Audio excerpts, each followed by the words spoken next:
الرحيم. أحييكم جميعا بتحية الإسلام، تحية مباركة طيبة من عند الله. السلام عليكم ورحمة الله وبركاته.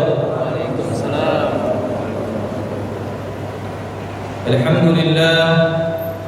الحمد لله الذي غافر الذنب وقابل التوب شديد العقاب ذي الطول لا إله إلا هو إليه المصير.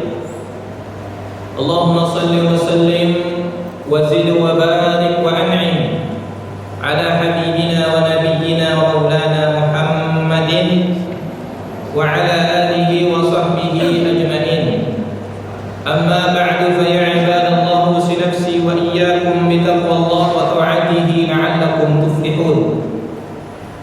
وقال تعالى في كتابه الكريم: إنا نحن نزلنا الذكر وإنا له لحافظون. Ma'asyiral muslimin, hadirin hadirat, para pecinta Al-Quran yang semoga kita semua dirahmati dan diberkahi oleh Allah Subhanahu wa Ta'ala. Alhamdulillah, siang hari ini Allah izinkan kita untuk sejenak berada di majlis ilmu, majlis Quran yang mudah-mudahan mendatangkan 4 kebaikan kepada kita pada siang hari ini.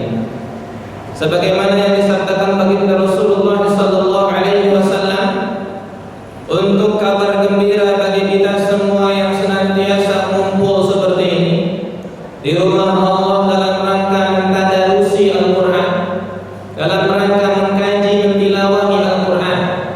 Majtama'a qaumun fi baitin min buyutillah yatluna kitaballah wa yatadarasunahu bainahum illa nazalat alaihimus sakinah wa ghasyiyatuhur rahmah wa hafathumul malaikah wa dzakarahumullahu fi man 'indah. Tidaklah berkumpul suatu kaum di rumah Allah dalam rangka mentadarusi Al-Quran, dalam rangka mentilawahi Al-Quran. Kumpulnya mereka tujuannya hanya itu, untuk mengkaji, mentadarusi, mentilawahi Al-Quran, melainkan orang-orang yang melakukan hal itu di rumah Allah akan mendapatkan 4 kebaikan kata Rasulullah. Nazalat alaihimus sakinah, Allah akan limpahkan, turunkan sakinah, ketenangan di dalam hatinya. Mudah-mudahan yang hadir di majlis ini semuanya hatinya diberikan sakinah oleh Allah Subhanahu wa Ta'ala. Tapi jangan sampai kebablasan.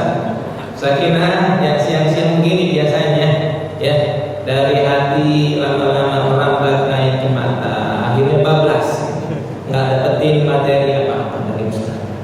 Yang kedua, wasyiatul rahmah, Allah limpah curahkan rahmatnya kepada kita. Wa dzakarahumullahu fi man 'indah wa hafathumul malaikah, Allah kirimkan malaikatnya hadir bersama kita. Kita saat ini mengimani bahwa malaikat hadir bersama kita, dan malaikat yang hadir bukan malaikat yang sembarangan, tapi malaikat yang tugasnya adalah membersamai kita sambil doain kita. Ini makanya keunggulan fadilah utama orang-orang yang ikut ngaji itu seperti itu. Beda ngaji langsung di depan majelis, di hadapan majelis, menghadiri majelis langsung, dengan ngaji via YouTube, beda nilainya. Belum mulai acaranya aja udah dapat kebaikan langkah-langkah kita, senyum kita di hadapan saudara kita, jabatan tangan kita udah dapat kebaikannya. Belum lagi didoain malaikat. Makanya walaupun sudah ada teknologi berupa internet, YouTube dan media-media lainnya yang kita bisa manfaatkan untuk mendengarkan kajian, tapi nggak lengkap kalau kita nggak ikut ngaji langsung di majelis-majelis seperti ini. Wa dzakarahumullahu fi man 'indah. Bahkan Allah Subhanahu wa Ta'ala menyebutkan satu persatu nama kita. Maka wajar ada orang yang di dunia mungkin gak terkenal, namanya gak ada yang tahu, gak kenal siapa dia, tapi di langitnya Allah dia menjadi orang yang viral namanya, menjadi trending topik di kalangan malaikat. Kenapa? Karena Allah menyebutkan namanya fi man 'indah, di hadapan para malaikat, sehingga ketika malaikat mendengarkan nama kita, diperbincangkanlah kita menjadi trending topik nomor 1 di langit saat ini. Mudah-mudahan nama kita termasuk termasuk nama-nama yang disebutkan oleh Allah Subhanahu wa taala di hadapan para penghuni langit yang mulia. Hadirin jamaah rahimani wa rahimakumullah, tema kita pada siang hari ini, karena memang hafalan saya adalah di bidang Quran, saya ingin menyampaikan satu kitab yang dibawakan, yang disusun oleh seorang ulama terkenal dari Mesir. Beliau ini punya program Quran khusus di sana bernama Syekh Ayman Suwaid, yang menjadi rujukan ilmu Al-Quran, wabil khusus ilmu qiraah. Kita akan nanti memperkenalkan bagaimana sejarah Al-Quran dari mulai penulisan pertama kali sampai saat ini Al-Quran sudah lengkap dengan harokatnya. Kita bersyukur detik ini, hari ini Al-Quran yang ada di tengah-tengah kita udah lengkap beserta dengan tools-tools yang ada, apalagi udah disertai dengan kecanggihan media, sampai-sampai ada media yang membuat kita mudah untuk membaca Al-Quran. Dan ini janji Allah Subhanahu wa taala, wa laqad yassarna al-Qur'ana lidzikri fahal min muddakir.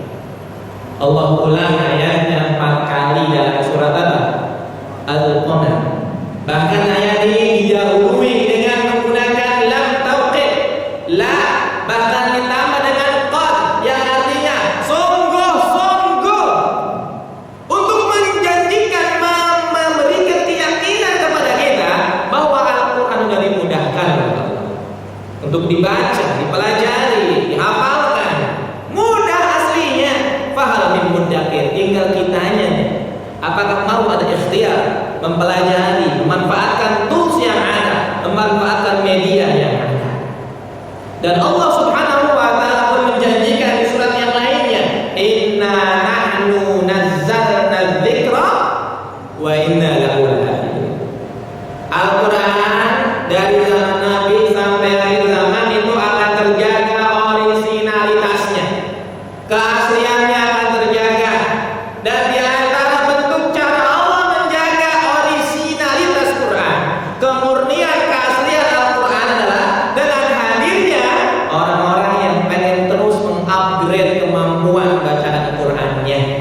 Dan mudah-mudahan kita termasuk digolongkan oleh Allah menjadi para penjaga keaslian dan kemurnian Al-Quran. Dengan cara kita terus melakukan yang namanya ta'lim ilmu tajwid, talaqi Al-Quran, ini ikhtiar kita untuk menjadi penjaga Al-Quran. Dipastikan Al-Fatihah zaman Nabi dengan Al-Fatihah di zaman sekarang mirip persis bunyinya.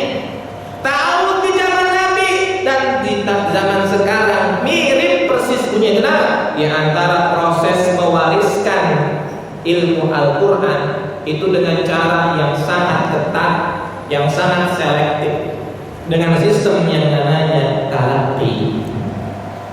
Hadirin jamaah rahimani wa rahimakumullah, kita akan perkenalkan dulu sebagai muqaddimah.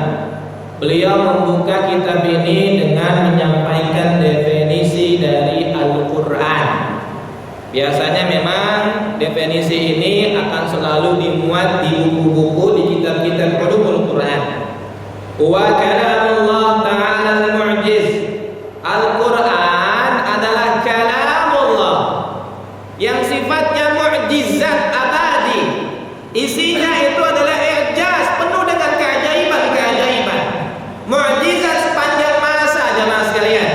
Kalau mu'jizat Nabi terdahulu berlakunya hanya di masanya saja, pernahkah ada di zaman sekarang ada orang yang mampu membelah lautan? Mu'jizat siapa itu? Mu'jizat Nabi Musa alaihissalam. Adakah di zaman sekarang ada orang yang bisa merubah tongkat menjadi ular, menghidupkan orang yang mati? Mu'jizat yang hanya berlaku yang sifatnya temporer sementara. Sedangkan Al-Quran mu'jiz ila yaumil qiyamah, ila akhir zaman, sampai akhir zaman mu'jizat Al-Quran itu akan terus terjaga.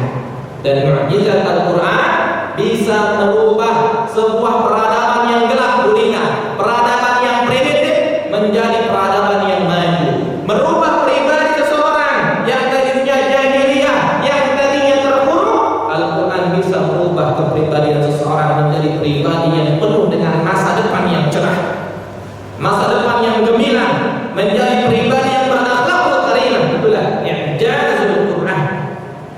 Al-munazzal ala qalbi nabiyyina Muhammad. Al-Quran diturunkan ke dalam hati Nabi Muhammad sallallahu alaihi wasallam. Saat itu malaikat Jibril alaihi salam menyampaikan ayat yang pertama yang kita sudah hafal betul bagaimana peristiwa dan ayatnya yang ada dalam surah apa? Al-Alaq. Iqra bismi rabbikal ladzi khalaq. Khalaqal insana min 'alaq. Iqra wa rabbuka akram alladzi 'allama bil qalam. Inilah cara Allah menurunkan Al-Quran yang tadinya Al-Quran fi kitabin maknun. Jemaah, pada awalnya Al-Quran tersimpan di tempat yang sangat terproteksi, yang sangat terjaga. La yamassuhu illal mutahharun. Tidak ada yang boleh mengakses, tidak ada yang boleh menyentuh melainkan mutahharun. Siapa yang dimaksud mutahharun? Di antara yang disampaikan para mufassir adalah mutahharun di sinilah malaikat-malaikat yang memang ditugaskan untuk menjaga Al-Quran di lauh mahfuz, di tempat yang benar-benar proteksinya tingkat tinggi. Tadinya Al-Quran ditempatkan di tempat yang itu, fi kitabin maknun. Kemudian Allah menurunkan Al-Quran kepada Rasulullah SAW dan sampaikanlah Al-Quran kepada kita dengan sistem talaqi dari turun sampailah Al-Quran kepada kita. Al-manqulu ilaina bil tawatur al-mutahadda bi aqsari suratin min. Dan Al-Quran diriwayatkan secara mutawatir. Jadi nggak mungkin Al-Quran yang sampai kepada kita itu isinya beda dengan Al-Quran yang disampaikan di zaman Rasulullah sallallahu alaihi wasallam. Jamaah sekalian, hadirin rahimani wa rahimakumullah. Jadi Al-Quran disampaikan kepada Rasulullah dan kepada kita sampai sekarang itu menggunakan dua metode, dengan dua teknis, dengan dua cara. Yang pertama maktuban, disampaikan secara tertulis. Jadi sejak Al-Quran diturunkan, Nabi punya tim yang diperintahkan untuk menulis wahyu. Walaupun Allah menakdirkan beliau adalah ummi, manusia yang tidak bisa membaca dan menulis, tapi dengan ilham yang Allah perintahkan, yang Allah tanamkan kepada dirinya, Rasulullah menunjuk siapa? Menunjuk sahabat yang bernama Zaid bin Thabit. Beliau berkata, "Kuntu aktubul wahya inda Rasulillah sallallahu alaihi wasallam." Dulu aku mencatat wahyu di dekat Rasulullah sallallahu alaihi wasallam, wa huwa yumli alayya. Setelah beliau mengimlakan, Nabi baca, kemudian Zaid tulis apa yang dibaca oleh Rasulullah sallallahu alaihi wasallam. Setelah selesai dicatat, beliau berkata, "Iqra." Baca, coba dimurojaah. Benar gak bacaannya? Maka Zaid bin Sabit pun membacakan kata demi kata apa yang tadi diperintahkan oleh Rasulullah sallallahu alaihi wasallam. Ketika ada yang kurang, beliau luruskan. Bukan begitu caranya, bukan begitu bacaannya. Inilah yang disebut talaqi tadi. Ya, sistem talaqi inilah sistem yang tidak bisa diganti saat kita belajar Al-Quran. Alat secanggih apapun, media seteknologi secanggih apapun, gak akan bisa menggantikan bagaimana sistem talaqi mewariskan ilmu Al-Quran dengan menghadirkan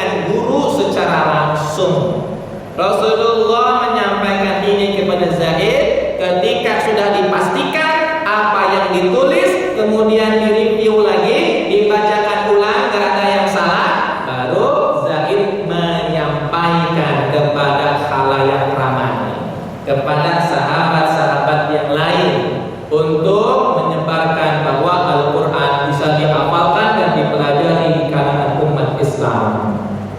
Dan dulu kita lihat bentuk bagaimana Al-Quran ditulis dengan kondisi yang masih sangat-sangat sederhana, menggunakan tools alat yang seadanya, dari kulit, dari pelepah kurma, dari tulang belulang dan lain-lain sebagainya. Di saat Rasulullah wafat, di zaman Khalifah Abu Bakar, terjadi perang Yamamah. Masih ingat? Waktu itu banyak banget pemberontakan. Ada yang ngaku-ngaku sebagai nabi, ada yang pengen bikin ayat tandingan, yang ternyata ini benar-benar menjadi tantangan terbesar bagi Khalifah Abu Bakar As-Siddiq radhiyallahu anhu. Saat peristiwa perang Yamamah, banyak para hafiz, para penghafal Quran yang merekam wahyu secara full 30 juz, mengalami yang namanya peristiwa perang Yamamah dan menjadi syahid fi sabilillah. Ketika peristiwa ini banyak yang syahid, ada kegelisahan, wabil khusus yang dirasakan oleh seorang sahabat yang mempunyai intuisi yang sangat tinggi. Feeling beliau itu luar biasa, dan seringkali feelingnya disetujui oleh Allah melalui wahyu. Siapa beliau? Umar bin Khattab radhiyallahu anhu. Mengkhawatirkan nih, kalau lama-lama banyak para penjaga Quran, hafiz Quran yang meninggal dunia, khawatir lama-lama Quran bisa hilang, bisa punah, bisa banyak perubahan sebagaimana kitab umat-umat terdahulu. Walaupun masih ada manuskrip, simpanan-simpanan yang tersebar terserak di kalangan para sahabat, Umar mengkhawatirkan nih, kalau nggak buru-buru diselamatin, nggak buru-buru dikumpulin nih lembaran-lembaran yang berserakan, ini bisa berbahaya bagi bagaimana originalitas Al-Quran. Dengan ilham yang Allah kirimkan, yang Allah tanamkan kepada beliau, Umar mengusulkan kepada Abu Bakar yang pada awalnya menolak keras.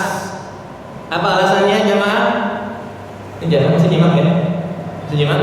Insyaallah. Di antara alasannya adalah Abu Bakar berpikir bahwa ini adalah sesuatu yang baru, atau biasa yang disebut sebagai apa? Bid'ah. Sesuatu yang belum pernah dijalankan Rasulullah. Beliau ngeri masuk dalam wilayah dhalalah, karena Rasul belum pernah mencontohkan. Namun dengan berbagai dalil, argumentasi yang masuk akal, dengan hujah yang kuat, pada akhirnya Abu Bakar diberikan kelapangan hati untuk bisa menerima usulan dari Umar. Inilah inisiasi pertama dibukukan Al-Quran. Maka ini peran yang sangat penting, penjaga Al-Quran yang diinisiasi oleh Umar bin Khattab.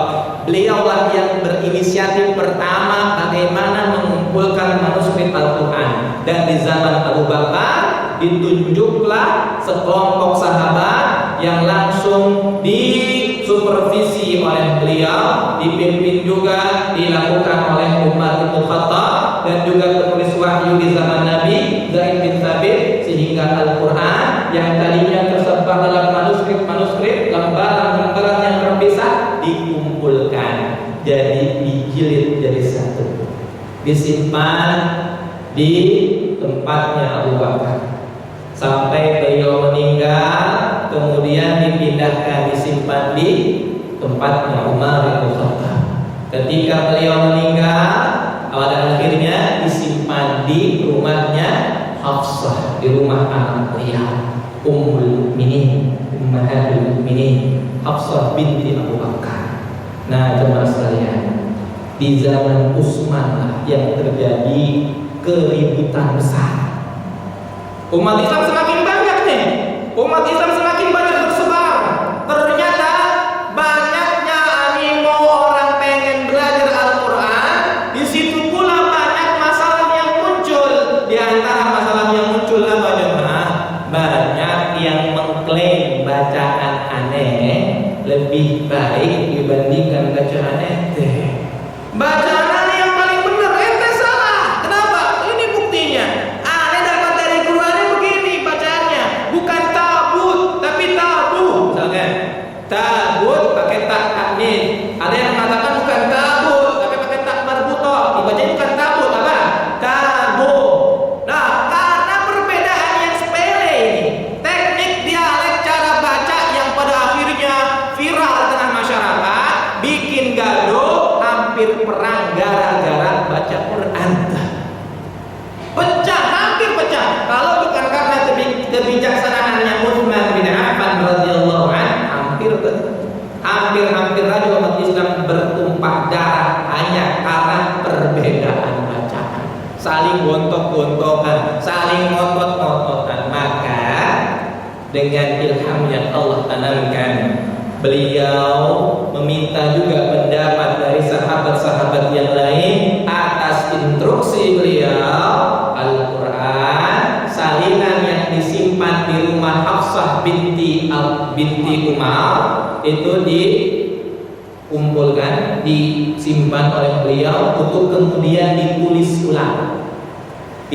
ulang dengan menghadirkan para ahli qiraat dan juga ahli khat, menulis dengan satu dialek, yaitu dialek Quraisy. Dialek Quraisy yang kita sepakati, bukan dialek-dialek yang lain.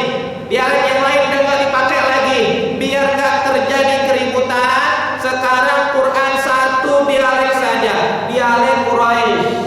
Maka di zaman Utsman, Al-Quran dibukukan dengan sudah semakin sempurna. Dan mushaf di zaman Utsman, karena bagaimana inisiatif beliau, mushaf itu disandingkan dengan nama beliau, dengan nama disebut mushaf Utsmani. Nah, ternyata setelah beliau membuat master Al-Quran yang disebut mushaf Utsmani, yang sudah disepakati bacaannya oleh para sahabat, dikirimkanlah ke berbagai macam daerah pusat pemerintahan umat Islam, ke Madinah, ke Mekah, ke Kufah, ke Basrah, Bahrain, Yaman, negeri Syam, dan dikirimkan pula bukan cuma kitabnya tapi juga guru Qurannya, untuk kemudian diajarkan cara bacaannya dengan satu dialek Quraisy, sehingga saat itu yang tadinya saling mengklaim anak lebih baik bacaannya, lebih benar, lebih sahih, ente salah, saling mengklaim kebenaran, udah nggak ada lagi di zaman Utsman. Ternyata masalah nggak sampai di situ jemaah. Karena umat Islam semakin tersebar, muncul lagi masalah baru. Apalagi ketika umat Islamnya non Arab, yang kesehariannya nggak berbahasa Arab, kan susah bedain mana pak mana nun. Ada nggak yang bisa bedain? Nggak ngerti. Dulu jamaah sekalian, mushaf belum ada titiknya. Jangankan harokat, titik aja kagak ada. Dilihat Al-Quran pada awalnya bentuknya kayak gini, membedakan nun dengan ba, ya dengan ta, zo dengan to, dengan sok, dengan do, nggak bisa bedain. Bahkan dulu huruf sod, do, to, dan zo ditulis dengan font yang sama persis. Maka ada yang berinisiatif. Beliau ini dengan ijtihadnya melihat keadaan umat Islam yang semakin besar animonya belajar Quran, ini kalau nggak dikasih tools alat bantu untuk memudahkan baca Quran, ini akan kesulitan dan repotnya nanti akan banyak kesalahan. Kalau udah satu kesalahan tersebar, ini resikonya tinggi. Akhirnya apa? Ada yang bernama, ini adalah inisiator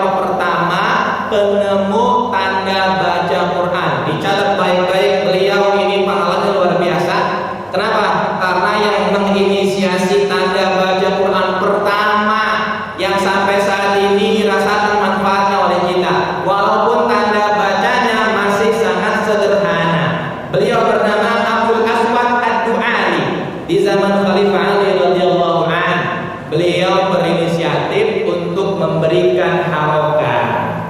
Harokatnya belum berbentuk garis jemaah, masih berbentuk nokta-nokta, titik-titik berwarna merah seperti di gambar ya. Beliau memimpin tim, yang lainnya menyimak bacaan, kemudian ngasih tanda tinta berwarna merah. Beliau menyampaikan, jika aku membaca bunyi huruf dengan fathah berbunyi A, beri tanda warna merah di atas. Ketika saya baca dengan bacaan kasroh bawah I, beri tanda warna merah di bawah. Ketika saya baca dengan bacaan dhamma, beri tanda warna merah di mana? Di samping. Contoh lahu, hu. Nah, ini dibacanya laha, lahi apa lahu?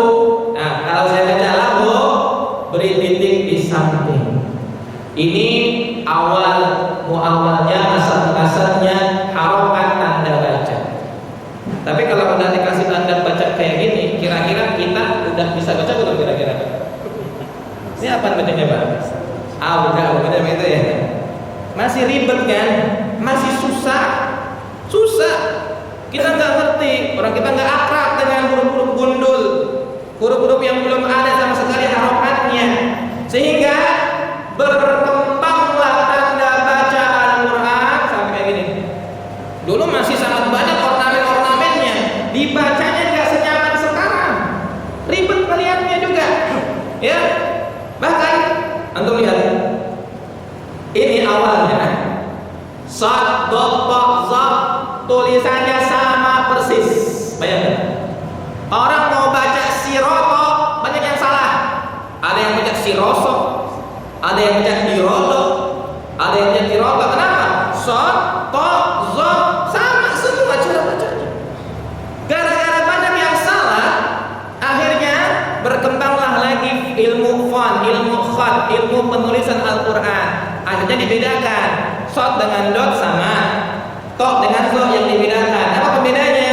Dikasih garis sedikit di atas, dipanjangin. Kalau tok sama zo berarti buntutnya atau garis vertikalnya lebih panjang. Ternyata cara ini pun tidak memberikan solusi yang baik. Kenapa? Karena shot, dot, tok, zo belum ada lagi pembedaan yang lebih spesifik. Akhirnya yang terakhir dikasihlah tanda titik.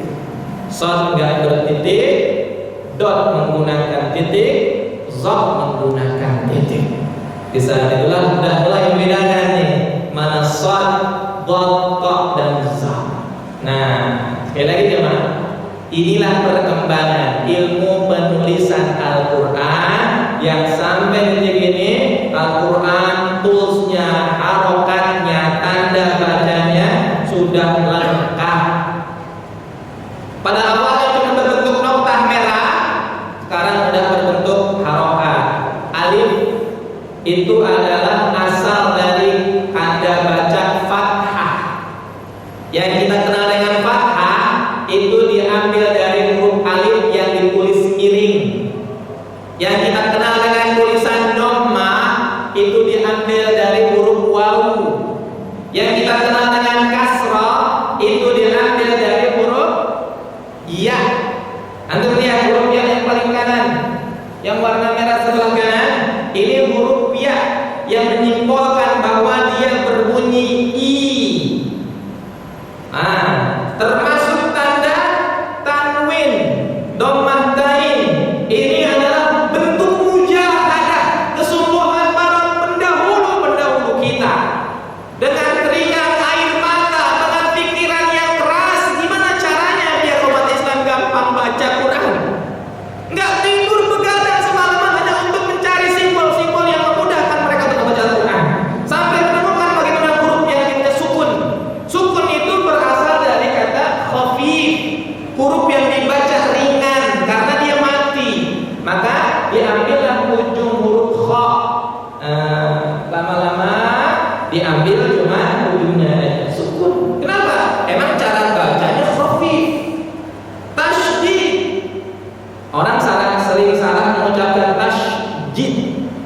Apa? Tasjid. Tasjid itu artinya sujud. Yang benar tasydid. Tanda tasydid diambil dari kata syadid. Huruf yang keras ditekan cara bacanya. Gimana caranya? Karena hurufnya ini dibaca dengan cara ditekan keras, maka ambil aja simbolnya menggunakan ujung dari kalimat syadid. Jadi mereka itu para pendahulu kita menemukan tanda baca nggak ngasal, teman. Cerdas banget ini, penemuan yang didasari dengan pemikiran yang matang, kemudian kreativitas yang tinggi, kecerdasan yang luar biasa. Memberi nama fathah aja itu ada asal muasalnya. Kenapa fathah? Kenapa? Karena memang cara bacanya dengan memfathah. Fathah artinya membuka. Jadi kalau ada orang yang membaca A tapi mulutnya nggak terbuka, dia belum membaca fathah. A'udzu billahi minasyaitonir rajim. Belum fathah itu. Bismillahirrahmanirrahim. Fathah dibuka, fathul bani dibuka mulutnya. Makanya disebutnya fathah syadid. Masya Allah. Jemaah. Inilah. Bahkan ada tanda shad, tanda sin, tanda wasal silah. Yang nanti kita akan coba kenalkan juga. Ya, ini banyak sekali. Namun karena waktu terbatas saya akan coba. Termasuk tanda bendera yang kita kenal sebagai tanda mad yang panjangnya 4 sampai 6 harokat. Itu berasal dari kata mad. Mad diambil garisnya saja, yang pada akhirnya sekarang dipakai untuk menunjukkan bahwa huruf tersebut dibaca panjang, lebih panjang dibandingkan huruf-huruf yang lain. Dulu penulisan tanda bendera ditulisnya murni mad, mim dal, seperti yang ada di contoh mad. Nah, karena terlalu ribet, banyak ornamen-ornamennya, diambil garisnya saja, yang sekarang sampai detik ini dipakai. Jangan, antum pernah dapat video tentang siapa penulis mushaf yang sampai saat ini kita pakai? Antum pernah lihat mushaf Madinah yang tulisannya rapi banget, yang kita kenal sekarang ini dipakai di mana-mana nih? Orang haji umrah pasti kenal dengan mushaf ini. Anda pengen tanya sama jamaah sekalian, ini kira-kira yang ada di soft copy ini komputer atau tulisan tangan kira-kira? Kalau dari rapihnya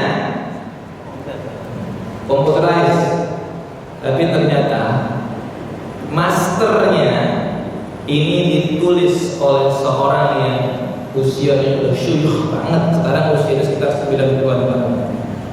Videonya sempat viral beberapa waktu belakangan ini untuk memberitahu kepada kita bahwa di balik mushaf yang kita pakai itu ada jasa seorang ulama yang tiap harinya kerjaannya cuma di depan kertas memegang pena nulis. Selama berapa tahun? 3 tahun beliau nulis mushaf ini nih yang kita pakai internet sekarang. Masternya adalah tulisan tangan, kemudian di scan, kemudian dijadikan master untuk dicetak di dalam percetakan mushaf Madinah namanya, yang disebarkan di seluruh dunia. Yang sekarang harokatnya sudah lengkap, ada tanda wasal, ada tanda tasydid, ada tanda fathah, kasrah dan lain-lainnya. Titiknya lengkap, bahkan tiap penulisan tanwin dibedakan, tanwin izhar dengan tanwin ikhfa, cara penulisannya beda. Antum pernah nggak? Kuwatin cara nulisnya itu dengan mensejajarkan kasrah. Tapi di contoh yang lain, nin, tulisan kasrah lainnya dibedakan. Ini bukan salah nulis, bukan ngasal, tapi inilah ijtihad ulama-ulama penulis khat, di mana tanwin yang sejajar ini adalah simbol bahwa dia dibaca izhar. Kalau enggak sejajar kayak ini, dia dibaca idgham, dibaca gunnah, dibaca ikhfa. Kalau ada nun yang enggak menggunakan tanda, berarti nunnya dibaca ikhfa. Enggak ada tanda sama sekali ya ini.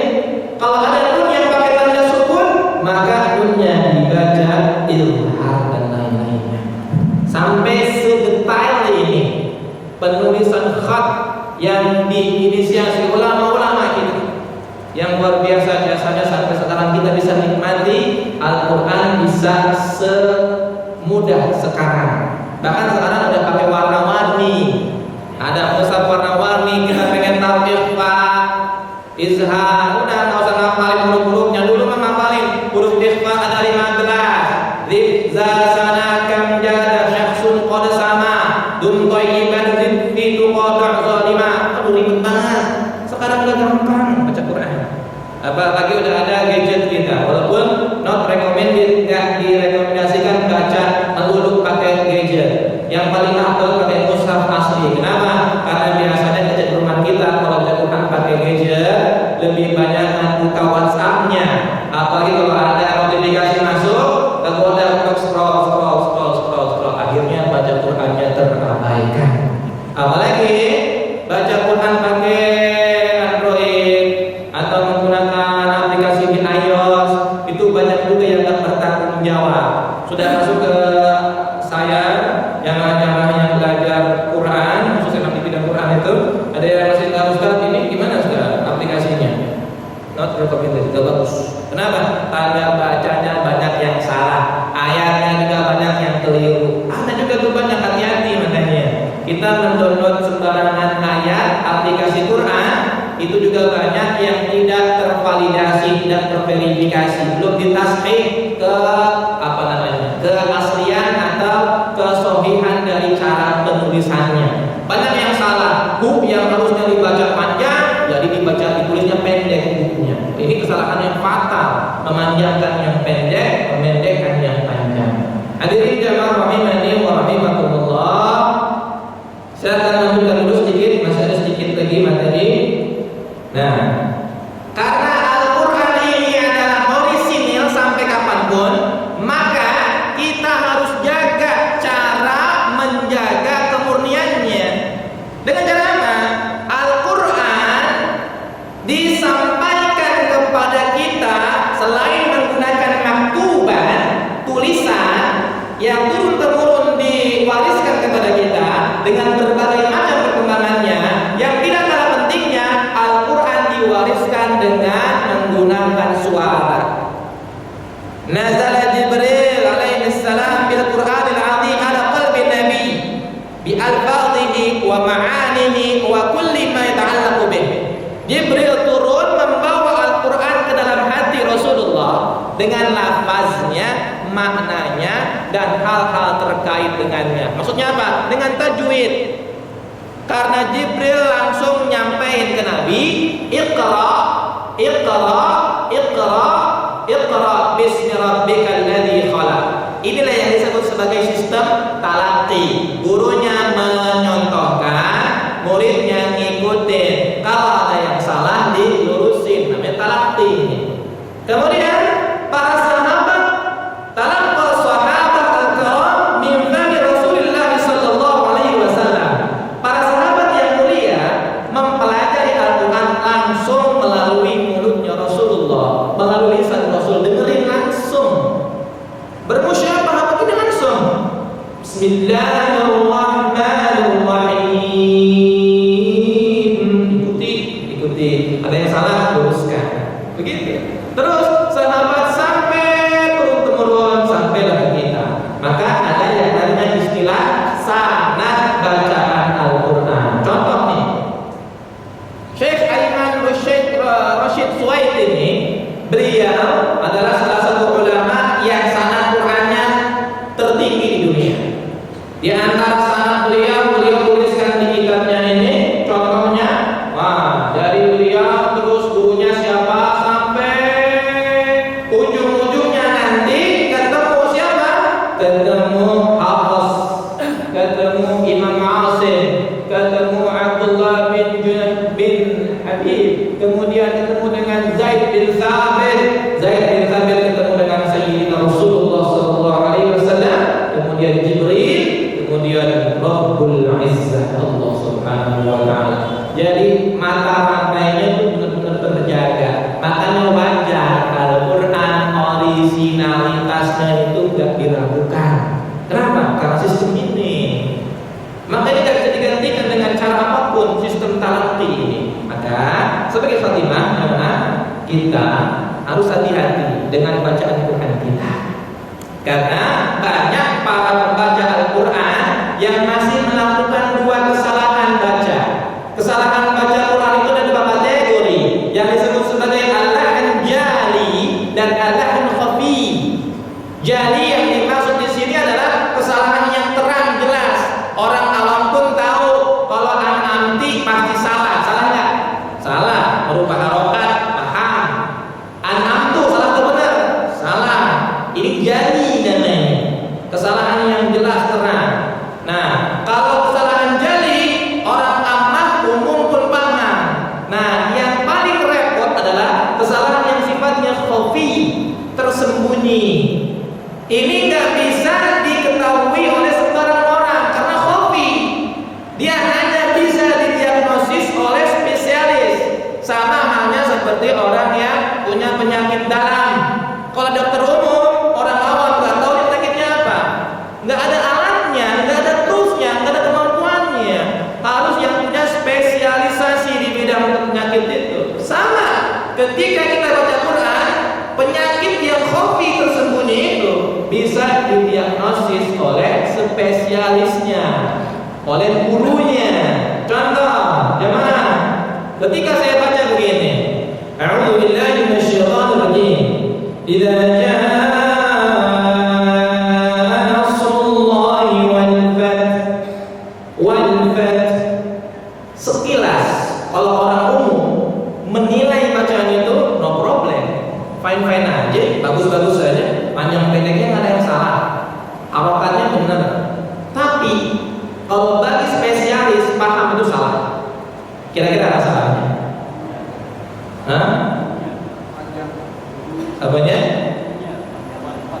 Nah, berarti sudah banyak yang spesialis di sini. Coba, alhamdulillah. Wal fath dibaca dengan cara mewakafkan, haknya dibuang. Harusnya haknya dibunyikan bunyi habisnya. Wal fath. Idza jaa nasrullahi wal fath. Wal fath khafi, tersembunyi salahnya. Ada yang lain, ada yang lain. Wa ra'aitan nasa yadkhuluna fi dinillahi afwaja. Sekilas. Kita menyimak bacaan itu fine aja. Panjang pendeknya ada yang salah. Tapi kalau kita detail semak, ada yang kurang, apa tuh? Nah, afwaja yang seharusnya dibaca mad wal dua harokat, kepanjangan dikit jadi 3,5 harokat. 3,5 harokat ya salah. Harusnya dibaca afwaja, dibacanya afwaja. Atau yang lainnya, coba kita simak baik-baik. Bismillahirrahmanirrahim. Apa kira-kira yang salah? Ada yang berani apa? Hah? Saya ulangi. Bismillahirrahmanirrahim. Kenapa? Tidak pakai ha. Anda tegaskan di sini bahwa kesalahan yang khafi tersembunyi di bacaan bismillah itu terletak di huruf ra-nya. Banyak yang nggak ngeh itu salah. Seharusnya dibaca tafkhim tebal. Antum bedakan Bismillahirrahmanirrahim dengan Bismillahirrahmanirrahim. Bedakan. Alhaakumut takatsur, alhaakumut takatsur, alhaakumut takatsur, alhaakumut takatsur. Perbedaannya apa? Tafkhim dan tahqiqnya. Dan nggak semua orang nggak semua orang bisa mendeteksi itu. Maka disebutnya khafi, dan kesalahan yang khafi inilah butuh talaqqi. Mau harus didiagnosis dengan sistem Kalau bacanya keroyokan, ya biasanya itu saling menutupi kesalahan tuh. Bareng-bareng soalnya bareng-bareng, ya.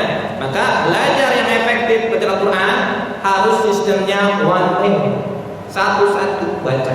Gitu. Walaupun memang ini sangat penuh dengan challenge. Biasanya kalau udah satu baca, ada penyakit namanya muntaber, ya. Mundur tanpa berita, atau mundur keringetan biasanya begitu. Tapi kan inilah karena keutamanya besar, nggak semua orang demen yang kayak begini. Pengennya ya bareng-bareng aja gitu kan, kayak di kuping aja. Tapi mudah-mudahan insyaallah dengan kita mengetahui fadilah ya belajar Al-Quran, insyaallah kita mudah-mudahan termotivasi untuk terus mengupgrade kemampuan kita. Wabil khusus kita bisa mengurangi kesalahan-kesalahan yang sifatnya tadi jadi kesalahan yang jelas terang, merubah huruf, merubah harokat, salah waqaf. Jangan sembarangan waqaf jemaah. Ketika kita salah mewaqafkan bacaan, misalkan fa'lam annahu la ilaha illallah, ketahuilah bahwasanya tiada ilah melainkan Allah. Bagus maknanya. Tapi karena kita enggak belajar tajwid tuntas, pada saat bab waqafnya kita enggak masuk, berhenti di tempat yang salah. Fa'lam annahu la ilaha, naudzubillah. Ketahuilah bahwa tidak ada Tuhan. Berhenti di tempat yang salah sehingga memunculkan makna yang bias, memunculkan makna yang fatal. Atau kesalahan yang berikutnya, ketika kita membaca Annallaha bari'un minal musyrikin wa rasuluh, cuman gara-gara mengganti wa rasuluh menjadi wa rasulih. Akan cuman beda sama itu Pak Ustaz, apa sih bedanya? Bedanya fatal teman. Wa rasuluh dengan wa rasulih cuman beda sama itu kan. Ketika kita baca dengan mendomahkan wa rasuluh, maknanya benar. Sesungguhnya Allah dan Rasulnya berlepas diri dari orang-orang musyrik. Tapi ketika wa rasuluh dimajrurkan, dikasrahkan, maka Rasul disandingkan dengan orang-orang musyrik. Allah berlepas diri dari orang-orang musyrik dan Rasulnya gara-gara Rasulullah dengan Rasulih. Ini fatal, merubah harokat. Sampai jam berapa ini? Selesai? Maaf, saya udah dikasih tahu soalnya.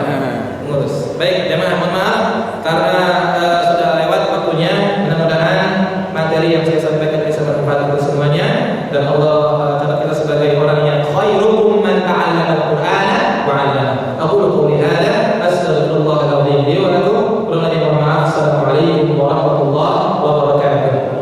Subhanallah wa bihamdihi